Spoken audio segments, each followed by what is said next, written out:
پاکستان کا مطلب کیا؟ لا الہ الا اللہ کی صدائے بلند آئی تھی۔ مجھے ایمانداری سے بتاؤ سب ہلالی پرچم ہلانے والوں، جس قوم کی ترقی کا معیار یہ ہو جائے اللہ اکبر 13 اگست، جب 13 اگست کی دن ختم ہوتا ہے، 14 اگست کی رات شروع ہوتی ہے، سوئی پہ سوئی چڑھتی ہے، 12 بجتے ہیں، توپوں کی میرے عزیزوں گولیوں سے، بندوقوں سے اور غباروں سے اور ڈھول باجے سے باجوں سے جس ملک کی آزادی کا اللہ اکبر ابتدا کی جائے، میرے عزیزوں جس ملک کی آزادی منائی جائے ناچ گانے سے، جو سجدوں کے لیے ملک لیا گیا تھا، جو سرزمین پاکستان کی زمین عبادت کے لیے اللہ کو راضی کرنے کے لیے سجدوں کے لیے لی گئی تھی، اس زمین کے اوپر ناچ گانا ہو، ایسی ترقی کا خیال کرنے والے، ایسی ترقی کا نعرہ لگانے والوں کے لیے ڈوب مرنے کا مقام ہے۔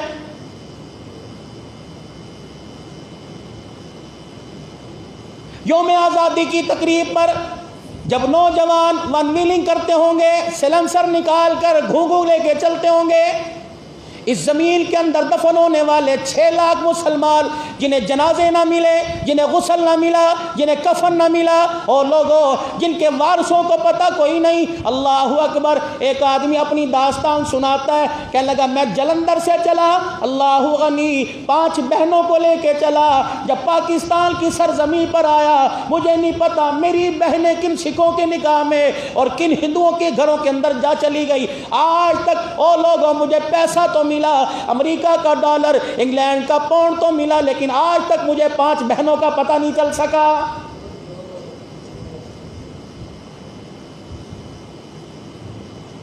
کہنے لگا دل کے اجالے کے اندر کمادوں کے کھیت میں چھپ جایا کرتا، اور رات کو جب سفر شروع کرتا ایسے کنارے پہ پہنچا جہاں دریائے ستلج شروع ہوتا تھا۔ یہ دریا انڈیا سے آتے ہیں، چناب ہو گیا، ستلج ہو گیا، راوی آ گیا۔ کہنے لگا میرے ہاتھ میں ایک چھڑی آئی، میں نے کہا چھڑی پکڑ کے دریا پار کروں۔ کہنے لگا میں نے چھڑی لے کر دریا کے اندر قدم رکھا، خدا کی قسم میری چھڑی کو کوئی چیز لگی تو میں نے یوں کر کے پانی کو پھاڑ کر اور سوٹی سے اٹھا کر دیکھا، پتہ نہیں کس مسلمان بیٹی کی لاش پڑی ہوئی تھی۔ مسلمانوں احساس ہمارا مر گیا، ایمان ہمارا کمزور ہو گیا، ہمارے سینے میں جو ایک درد دے کے گئے تھے، جو ایک تڑپ دے کے گئے تھے سرکار مدینہ روح قلب و سینہ مدنی کریم صلی اللہ تعالی علیہ وسلم، آج میرے عزیزوں پیسے کے چکر میں، مال کے چکر میں، دنیا کے عہدے کے چکر میں وہ درد ہم نے کھو دیا۔ اور میرے عزیزوں مارکیٹ کے اندر اشیاء خودنوش تلاش کرنے والوں، سب سے پہلے وہ درد تلاش کرو جس درد کو محسوس کر کے بہن کو بھائی کے اوپر اور بھائی کو بہن پر پیار آ جاتا تھا۔ آج ہماری اس بے دردی کی وجہ سے، آج ہماری اس مایوسی کی وجہ سے، آج ہمارے ایمان کی کمزوری کی وجہ سے ان ہستیوں کے ایمان پر لوگ کیچڑ اچھالنے لگ گئے جن ہستیوں کو اللہ نے آسمان کے ستاروں سے زیادہ چمکایا تھا۔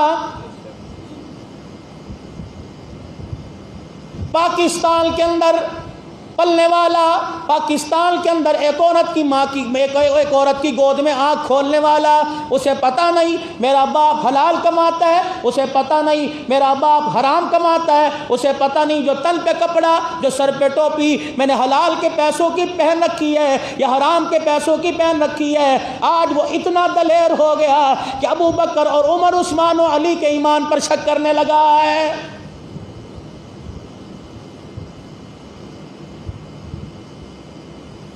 آپ حضرات سے درخواست کروں گا، اصحاب رسول کی زندگی کو سننے سے پہلے، اصحاب رسول کی زندگی پر بولنے سے پہلے سوچ تو لیا کرو۔ اللہ کی عزت کی قسم ہے میرے رشتہ دار کے کوئی گلے کرے میرے سے برداشت نہیں ہوتا، رسول اللہ کے گھرانے کے رشتہ داروں کے کوئی گلے کرے، جاؤ روضہ انور سے جا کے پوچھ لو کملی والے تیرے سے کیسے برداشت ہوتا ہے۔ جس کا دل چاہتا ہے اٹھ جاتا ہے۔ آج میرے عزیزوں سیدنا عثمان غنی کی خلافت پر کیسے تنقید، ایک کالا جبہ پہننے والا، کالی پگڑی پہننے والا، میں نام نہیں لوں گا، لوگ کہیں گے دیکھو جی انتشار پھیلا رہے ہیں، لوگ کہیں گے فرقہ واریت پھیلا رہے ہیں، اس نے تمہاری ٹی وی چینل پر آ کر دونوں ہاتھ کھڑے ہو کر کہا تھا، وہ کہنے لگا میں اپنی جماعت کا بڑا لیڈر ہوں، خلفائے راشدین کو میں نہیں مانتا، بتاؤ تم میرا کیا کرو گے۔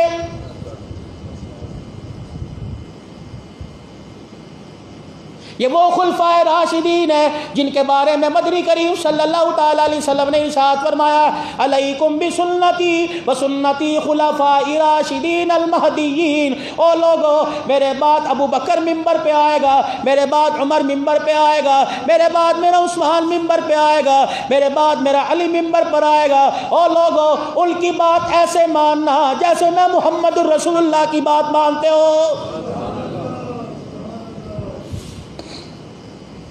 کیا زندگی کے آخری ایام تھے کہ دنیا سے جانے کا وقت تھا, آخری وقت ہے. اللہ اکبر. رحمت للعالمین کی طبیعت میں تھوڑی سی بہتری آئی, آپ کی طبیعت میں تھوڑا سا آرام آیا. رحمت للعالمین صلی اللہ تعالی علیہ وسلم نے غسل کی خواہش ظاہر کر دی.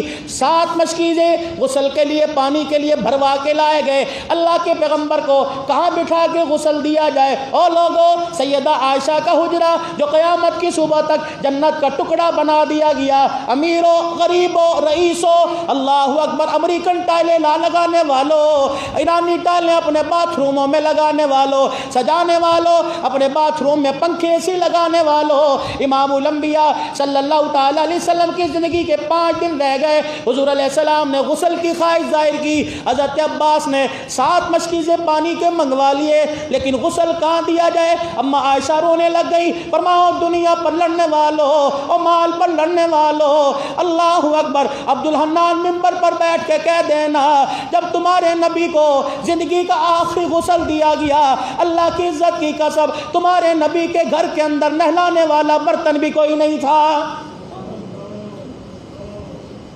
حضرت حفصہ رضی اللہ تعالی عنہ کا کنڈا کھڑکایا گیا اور کہا گیا مائی حفصہ کوئی برتن دے دے, حضور کو غسل دینا ہے. پھر ایک ٹپ نما برتن لایا گیا, اس میں بٹھا کے رسول اللہ صلی اللہ تعالی علیہ وسلم کو غسل دیا گیا. پھر 2 صحابہ کا سہارا لیا, حضرت عباس کا اور حضرت علی رضی اللہ تعالی عنہ کا. بعض جگہ آیا حضرت عقیل کا, آپ نے کندھوں پر ہاتھ رکھے, اس طرح پاؤں کا نخن زمین پر انگوٹھے کا گھسڑ رہا تھا, لکیر بنتی گئی.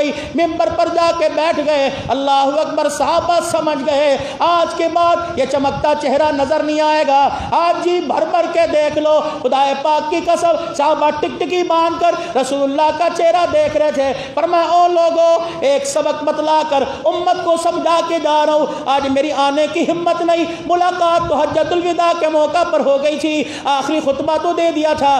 آج میری ممبر پر آنے کی ہمت نہیں, لیکن ممبر پر آ کر اس لیے بیٹھ گیا اللہ اللہ فی اصحابی لا تتخذوهم غرضا من بعدی. او لوگو, محمد ہاتھ جوڑ کے کہہ کے جا رہا ہے آج کے بعد میرے روزے میں جانے کے بعد میرے یاروں کو کچھ نہ کہنا, میرے ابو بکر عمر کو کچھ نہ کہنا, میرے علی عثمان معاویہ کو کچھ نہ کہنا, میرے اہل البیت کو کچھ نہ کہنا, میری زینب بیٹی کو میری بیٹی بنانا, میری رقیہ کو میری رہنے دینا, میری ام کلثوم کو میری رہنے دینا. اللہ اکبر, تیرے سامنے کوئی تیری اولاد کو, اللہ اکبر, تیری اولاد کا انکار کرے, تجھے تیرے سے برداشت نہیں ہوتا.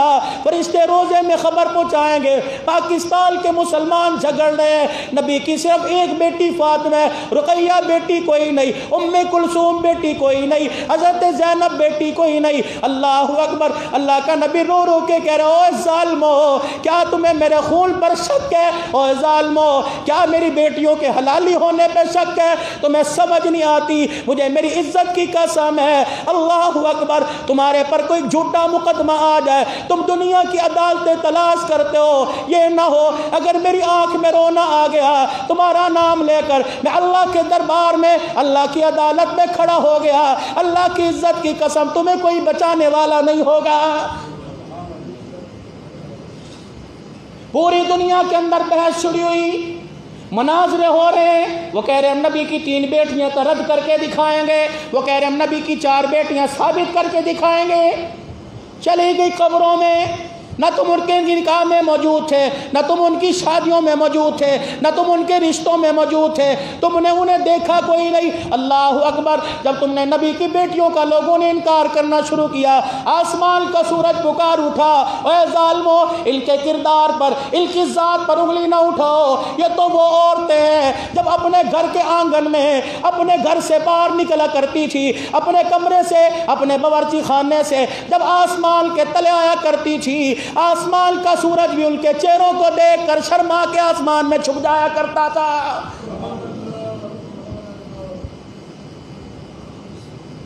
جن کے وجود کا آسمان کا سورج حیا کرے، آج پاکستان میں 1400 سال بعد اللہ اکبر ان کی ذات اور کردار پر، ان کے نسب پر، ان کے حسب پر انگلی اٹھ رہی ہے۔ ایسی آزادی کا نعرہ لگانے والوں پر لعنت۔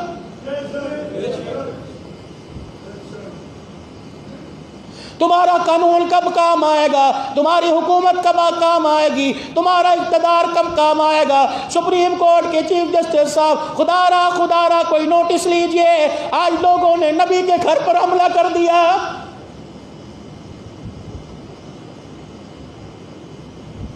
چیف آف آرمی اسٹاف، اللہ کے واسطے اٹھ جاؤ اپنے بیڈ روم سے۔ آج لوگوں نے حضرت ابو بکر عمر کے ایمان پر شک ڈالنا شروع کر دیا۔ آج دنیا کا کفر میڈیا پر آ کر کہہ رہا ہے ایک وقت آئے گا، امام مہدی جب آئے گا سب سے پہلے حضور کے روضے میں جائے گا اور وہاں قبر کو شک کرے گا، نبی کے ابو بکر کو، نبی کے عمر کو نکال کر ان کے وجود پر کوڑے برسائے گا۔ ہم پرامن لوگ ہیں، یہ پاکستان امن کے نام پر حاصل کیا گیا، یہ پاکستان اسلام کے نام پر حاصل کیا گیا۔ 1947 کے اندر مال گاڑیوں کے ڈبوں میں بیل گاڑیوں پر بیٹھ کر پیدل چل کر جنہوں نے اپنی ماں کو، اپنے باپ کو کندھے پر اٹھایا تھا، جنہوں نے پاکستان کا مطلب کیا، لا الہ الا اللہ کا نعرہ لگایا تھا، ہم اس نعرے سے انحراف نہیں کر رہے، ہم اس نعرے کا انکار نہیں کر رہے۔ آج بھی الحمدللہ ہماری رگوں میں حلالیوں کا خون ہے، حلالوں کا خون ہے۔ آج بھی الحمدللہ جو نعرہ مولوی صاحب نے ماں کی گود میں دیا تھا، جو نعرہ گنبد خضرا کے روضہ انور کے سبز رنگ کے صدقے سے ملا تھا، آج بھی 72 سال کے بعد جامع مسجد عثمانیہ پیر محل میں سرزمین پاکستان کا باشندہ وہی نعرہ لگا رہا ہے کہ پاکستان کا مطلب کیا؟ بلند آواز، پاکستان کا مطلب کیا؟ ہاتھ کھڑے کر کے پاکستان، آپ کی آواز نہیں آ رہی، ایمان کی کمزوری نہ دکھاؤ۔ پاکستان کا مطلب کیا؟ پاکستان کا مطلب کیا؟ تیرا میرا رشتہ کیا؟ تیرا میرا رشتہ کیا؟ یہ پرچم ہلالی جو یہاں لگا ہوا ہے، اس کا ایک رنگ سفید ہے، ایک رنگ ہرا ہے۔ خدا کی قسم یہ رنگ بدلا رہا ہے۔ تمہارا رشتہ میرے ساتھ بعد میں، پہلے میرا رشتہ گنبد خضرا کے ساتھ ہے۔ جو رنگ حضور کے روزے کا، یہی رنگ پاکستان کے پرچم کا۔ خدا بھلا کرے ان رنگوں کا انتخاب کرنے والے کا، اللہ کی عزت کی قسم ہے یہ پرچم بنا کر تو بھی کامیاب ہو گیا۔ اور احمد عثمانی دیوبندی سب سے پہلے قائد اعظم محمد علی جناح نے جس کے ہاتھ میں پرچم اسلام پاکستان کا دیا تھا، وہ بھی پاکستان کا مطلب کیا؟ لا الہ الا اللہ کا نعرہ لگا کر اللہ کے دربار میں سر بلند ہو گیا ہے۔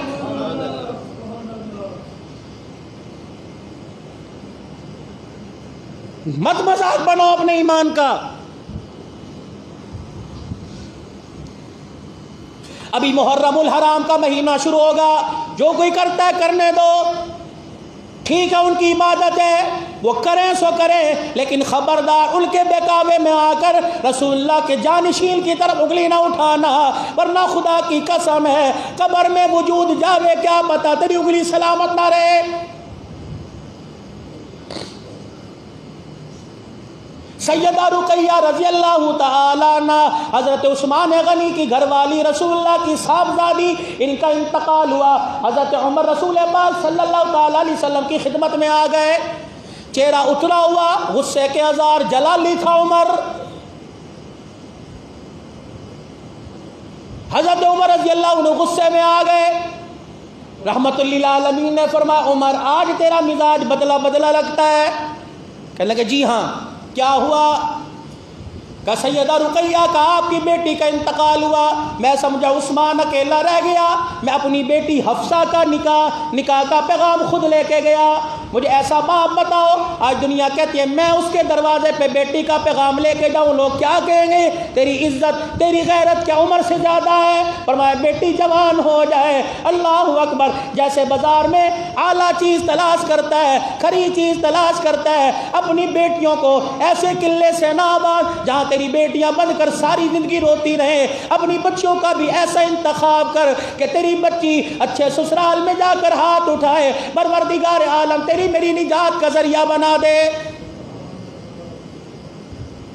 کہ یا رسول اللہ میں عثمان کے دروازے پر گیا صلی اللہ علیہ وآلہ وسلم رضی اللہ تعالیٰ عنہ. میں نے جا کر عثمان غنی سے کہا عثمان میں اپنی بیٹی حفصہ کا رشتہ لے کے آیا, تو نکاح کر لے. حضور مسکرائے. کیا ہوا؟ کہ اس نے کوئی جواب نہیں دیا. مجھے غصہ آ گیا. میں ابو بکر کے دروازے پر گیا کہ میری بیٹی ہے اس سے نکاح کر لو حفصہ سے. سیدنا صدیق اکبر بھی خاموش. عثمان کی تو چلو گھر والی چلی گئی, حضرت عثمان رضی اللہ تعالیٰ عنہ ہاں کرتے. رحمت للعالمین کے چہرے کے آثار بدلے. جبرائیل وحی لے کر آ گئے. جسم پہ کپ کپی تاری. حضور نے نبوت والی چادر اپنے چہرے پر ڈالی, اور جب یہ کے آثار ختم ہوئے وہی اتری تو آپ نے کپڑا ہٹایا, مسکرا کے فرمایا عمر مبارک ہو, اللہ جل شانو, عمر تجھے مبارک ہو, اللہ جل شانو تیری بیٹی کو عثمان سے بہتر شوہر دے گا, اور اللہ جل شانو عثمان کو تیری بیٹی سے اعلیٰ عورت دے دے گا. حضرت عمر کہتے ہیں میری سمجھ میں کوئی نہ آئی. چند دن کے بعد جب وحی آئی, جبرائیل پیغام لے کے آئے, کملی والے کسی کا نکاح مولوی صاحب پڑھائے گا, کسی کا نکاح پیر صاحب پڑھائے گا, کسی کا نکاح شیخ الحدیث پڑھائیں گے, کسی کا نکاح مفسر پڑھائیں گے, کسی کا نکاح اللہ والا پڑھائے گا, ہزار ہزار مریدوں والا پڑھائے گا. تیری جو ام کلثوم ہے رضی اللہ تعالی عنہ, اس کا نکاح عرشوں پر پروردگار عالم نے عثمان غنی سے کر دیا. سیدہ ام کلثوم کا نکاح, حضور کی بیٹی کا نکاح, جس کو لوگ حضور کی بیٹی نہیں مانتے, ام کلثوم کا نکاح عرش والے نے عثمان غنی سے کیا. بتاؤ کتنا با کردار ہوگا. آج لوگ اس کی خلافت پر انگلی اٹھاتے ہیں. لوگ کہتے ہیں انہوں نے اپنوں کو نوازا, اپنوں کو عہدے دیے, اور جس کے نکاح عرش میں خدا کرے. مسلمانوں اس کے ایمان پر شک کر کر بتاؤ کون سی جگہ جا کے مرو گے.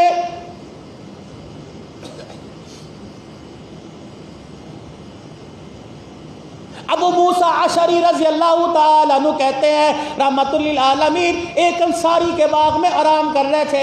اللہ اکبر. آپ باغ کے اندر اس حالت میں بیٹھے, کنویں کی مڈیر پر, کنویں کے مڈیر گول ہوتا ہے, آپ اس حالت میں بیٹھے, اللہ کے نبی صلی اللہ تعالیٰ علیہ وسلم اس حالت میں بیٹھے, پاؤں آپ کے کنویں کے اندر لٹکے ہوئے, کنویں کی مڈیر پہ بیٹھے. آپ نے فرمایا ابو موسیٰ اشعری ہر کسی کو آنے کی اجازت نہیں, پہلے میرے سے پوچھ لینا. جناب دروازے پر ابو بکر آئے باغ کے. ابو موسیٰ کہنے لگے ابو بکر آئے کہ اندر آنے دو.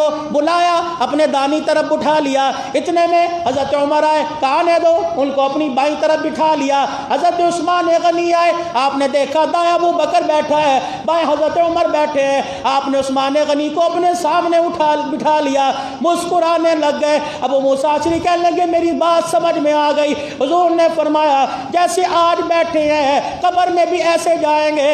روزے میں ابو بکر عمر ساتھ ہوگا, اور عثمان غنی جنت البقیع میں میرے سامنے دفن کیا جائے گا.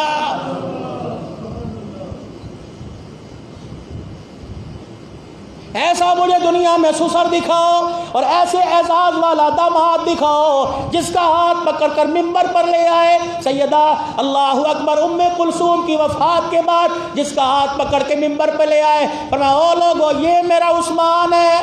پہلی بیٹی کی فوت ہو گئی, دوسری کی فوت ہو گئی, اب میرے پاس بیٹی کوئی نہیں بچی. اللہ کا پیغمبر منبر پر کہہ رہا ہے اگر میرے گھر میں 40 بیٹیاں ہوتی, ایک ایک کر کے عثمان کو دیتا, ایک ایک مرتی جاتی, میں 40 کی 40 بیٹیاں عثمان غنی کے نکاح میں دے دیتا. آج دنیا اس کی خلافت پر انگلی اٹھاتی ہے.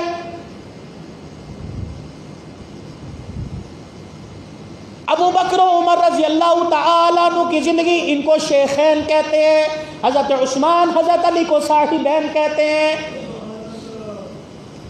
سیدنا صدیق اکبر رضی اللہ تعالیٰ عنہ کے دور میں مسجد کی توسیع کا کہا گیا کہ نمازی بڑھ گئے. صدیق اکبر نے کہا میں 1 انچ بھی آگے یا پیچھے نہیں کروں گا, جو مسجد رسول اللہ بنا کے گئے وہی رہے گی. حضرت عمر رضی اللہ تعالیٰ عنہ کے دور میں کہا گیا مسجد بڑی کر لیجئے, فرمایا نہیں, اگر صدیق نے ہاتھ نہیں لگایا تو میں نہیں کروں گا. حضرت عثمان رضی اللہ تعالیٰ عنہ کا دور آیا, آپ نے کچی مسجد کی دیواریں شہید کرائی, اپنے پیسے سے مسجد نبوی کی جگہ خرید کر اس کی توسیع کر آپ نے جگہ بڑی بنوا دی. اگر سیدنا عثمان بھی نہ بناتے, اگر میرے عزیزوں سیدنا علی بھی نہ بناتے, تو بتاؤ ان نمازیوں کو کہاں لے کے جاتے, پیر محل والوں کہاں لے کے جاتے. 1958 میں جب یہ مسجد بنی اس وقت کیا حالت تھی, 2020 کے اندر کیا حالت تھی. نمازیوں کے لیے سہولت کا, پنکھوں کا, مسجد کی چھت کا انتظام کروا کر اللہ کی عزت کی قسم عثمان غنی داماد رسول ساری امت پر احسان کر کے چلا گیا ہے.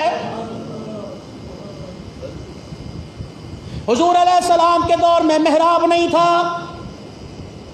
سیدنا صدیق اکبر نے محراب نہیں بنوایا. حضرت عمر رضی اللہ تعالیٰ ایسے سیدھی دیوار تھی, امام آگے کھڑا ہوتا, مقتدی پیچھے کھڑے ہوتے. یہ عثمان غنی پر اعتراضات تھے, امام آگے کھڑا ہوتا, مقتدی پیچھے. جب حضرت عمر رضی اللہ تعالیٰ عنہ کو ابو لولو فیروز نے نماز میں شہید کیا, عثمان غنی رضی اللہ تعالیٰ عنہ نے فوراً محراب بنایا تاکہ امام علیحدہ کھڑا ہو, نقل و حرکت آگے جانے آنے والے کا پتہ لگ جائے. خدا پاک کی قسم آج دنیا تنقید کر رہی ہے, محراب نبی کے دور میں نہیں تھا, عثمان نے کیوں بنایا؟ امام کے تحفظ کے لیے, امام کو آگے کھڑا ہونے کے لیے, امام کا امتیاز برقرار رکھنے کے لیے. ساری مسجدوں کے اماموں پر عثمان غنی اللہ کی عزت کی قسم احسان کر کے گیا ہے. رحمت للعالمین صلی اللہ تعالیٰ علیہ وسلم کے دور میں ممبر مبارک کی 3 سیڑھیاں, حضور اوپر والے سٹیپ پہ بیٹھا کرتے. صدیق اکبر رضی اللہ تعالیٰ عنہ خلیفہ بنے, جہاں حضور کے پاؤں مبارک آئے آپ وہاں کے بیٹھ گئے. کسی نے کہا ابو بکر, حضور تو یہاں بیٹھتے تھے. کہا ابو بکر یار غار تو ضرور ہے, ابو بکر یار غار تو ضرور ہے, یار مزار تو ضرور بنے گا. حجر کا ساتھی, سفر کا ساتھی, فکر کا ساتھی, جلوت کا ساتھی, بدر و احد کا ساتھی, لیکن ابو بکر کی اجازت نہیں ہے, ابو بکر کی جرت نہیں ہے. جہاں سرکار مدینہ بیٹھے ابو بکر وہاں کے بیٹھ جائے. سیدنا صدیق اکبر ایک سٹیپ نیچے آئے. سیدنا صدیق اکبر 2.25 سال کے بعد دنیا سے چلے گئے. حضرت عمر کی خلافت کا دور آیا, اللہ اکبر, عمر تو بیٹھ جا. کہ جب ابو بکر نہیں بیٹھا تو میں کیوں بیٹھوں گا. حضرت عمر وہاں بیٹھے جب سیدنا صدیق اکبر کے پاؤں ہوا کرتے تھے, آخری سٹیپ پر بیٹھ گئے. میرے عزیزو اب عثمان غنی کا دور آیا, سیدنا صدیق اکبر کی جگہ خالی, حضرت عمر کی جگہ خالی, رحمت والے نبی کی جگہ خالی. حضرت عثمان کہنے لگے اگر میں زمین پر بیٹھ گیا تو علی زمین کے اندر جائے گا, حسن نیچے جائے گا, حسین نیچے جائے گا, امیر معاویہ کہا جائے گا. ممبر کی حیثیت کو برقرار رکھا, فرماؤ لوگو ممبر بھی شان والا, ممبر والا بھی شان والا. میں اسی طرح پر ممبر بنا کر اللہ کے دل پر بھی احسان کر کے جا رہا اور ساری امت پر بھی احسان کر کے جا رہا ہوں. پہلی مرتبہ خوشبو کا انتظام, آپ حرم میں چلے جائیں, مدینے چلے جائیں, دبئی چلے جائیں, کویت چلے جائیں, ہر مسجد میں جائیں, قالینوں سے, دیواروں سے, اور وہاں جو ہیں وہ غبار جو جلا رکھے ہوتے ہیں, عجیب قسم کی خوشبو ہے, دھونی دی جاتی ہے مسجد کو. ہمارے ہاں بھی الحمدللہ مجلس درود شریف جب ہوتی ہے 12:30 بجے تو خوشبو لگائی جاتی ہے. مجلس ذکر میں خوشبو وہی نسبت ہم سامنے رکھتے ہیں. ہمارے ہاں الحمدللہ 12:30 پر اذان ہوتی ہے جمعے کی, اور 12:35 پر کپڑے بچھ جاتے ہیں. اور حضور علیہ السلام کے روزہ انور میں الحمدللہ ہر جمعے یہاں سے ڈاک جاتی ہے. میرے بھائی آپ حضرات سے گزارش کروں گا, آپ 1 بجے اللہ کا ذکر سننے آتے اور 12:30 تشریف لائیے, 25 منٹ مسلسل حضور پر صلی اللہ علیہ وآلہ وسلم صلی اللہ علیہ وآلہ وسلم درود شریف پڑھے. انشاءاللہ روزانہ ہر جمعے ڈاک جائے گی, اور روزانہ اہتمام کریں. اور مجلس ذکر جمعۃ المبارک کی نماز کے بعد, سنتوں کے بعد 8-9 گھنٹے کی ہوتی ہے. بھائی اس میں شامل ہو, اللہ اللہ کر کے اپنے قلوب اور اپنے ایمان کو تازہ کیجیے میرے بھائی. تو مسجد کے اندر پہلی مرتبہ خوشبو کے لگانے کا انتظام عثمان غنی رضی اللہ تعالیٰ عنہ نے کیا. اب ایمانداری سے بتاؤ جو کام میں نے بتلائے اچھے ہیں یا برے ہیں؟ بولو بھائی. اچھے ہیں؟ محراب بنانا برا یا اچھا ہے؟ منبر کا عصر نو سے وہی تعمیر جو حضور کے دور میں تھی اچھا ہے یا برا ہے؟ مسجد کی توسیع کرنا صحیح ہے یا غلط ہے؟ خوشبو لگانا لوگوں کے ذہنوں کو سکون، لوگوں کے ایمان کو سکون، لوگوں کی روح کو تسکین اچھی ہے بری ہے؟ مسلمان کو آرام دینا۔ یہ عثمان غنی رضی اللہ تعالیٰ عنہ پر اعتراضات اٹھے کہ دین کے اندر نئی نئی ایجاد کر رہے ہیں۔ عثمان غنی رضی اللہ تعالیٰ عنہ نے منبر پر کھڑے ہو کے کہہ دیا، او لوگو، اس نئی ایجاد سے اگر اللہ کے دین میں کمی آ رہی ہے تو عثمان کو گریبان سے پکڑ کے نیچے اتار دو۔ یہ الماریوں کے اندر قرآن ہے، اس الماریوں میں قرآن ہے، تمہارے موبائلوں میں قرآن کریم ہے، تمہارے موبائلوں میں قرآن کریم کا نسخہ ہے، تمہارے گھروں میں نسخے پڑے ہیں۔ یہ کس کا احسان ہے؟ پہلے بھائی آیا کرتی تھی، کہاں کاغذ تھا، کہاں میرے عزیز اور رجسٹر تھا، کہاں ورقے تھے، پتھروں کے اوپر آئے تھے، درختوں کے پتوں کے اوپر آئے تھے، کپڑوں کے اوپر آئے تھے، چمڑے کے اوپر آئے تھے رکھی جاتی تھی۔ عثمان غنی کا دور آیا، آپ عثمان غنی نے تمام مسلمانوں کو حکم دے دیا، جس کے پاس قرآن کی کوئی آیت ہو ساری اکٹھی لے کر آ جاؤ۔ آج کے بعد درختوں کے پتوں پر نہیں، آج کے بعد پتھروں پر نہیں، آج کے بعد چمڑوں کے اوپر قرآن نہیں لکھا جائے گا، بلکہ ایک کتابی شکل کے اندر قرآن کو مکمل کر دیا گیا کہ آنے والے کو قرآن کی رحمتیں تلاش کرنی نہ پڑے۔ قرآن پورا سامنے رکھ دیا، الحمد سے لے کر والناس تک پڑھنا تیرا کام ہے۔ اللہ غنی، خدا کو رحم کرنا، اللہ کی طرف سے رحمت انوارات کی بارش آنا اور عثمان غنی سے اس کے درجات کو بلند کرنا پروردگار عالم کا کام ہے۔ یہ عثمان غنی رضی اللہ عنہ نے امت کو تحفہ دیا۔ حضور علیہ السلام نے فرمایا پہلا بحری بیڑا جو تیار کرے گا، امام الانبیاء اپنی زندگی میں اس بحری بیڑا تیار کرنے والے کو اس بحری بیڑے میں بیٹھ کر اللہ کا دین جزیروں میں جا کر، دریاؤں کے کناروں پر جا کر پہنچانے والوں کو کملی والا جنت کی دنیا میں بشارت دے رہا ہے۔ ام حرام رضی اللہ عنہ پاس بیٹھی تھی۔ اللہ اکبر۔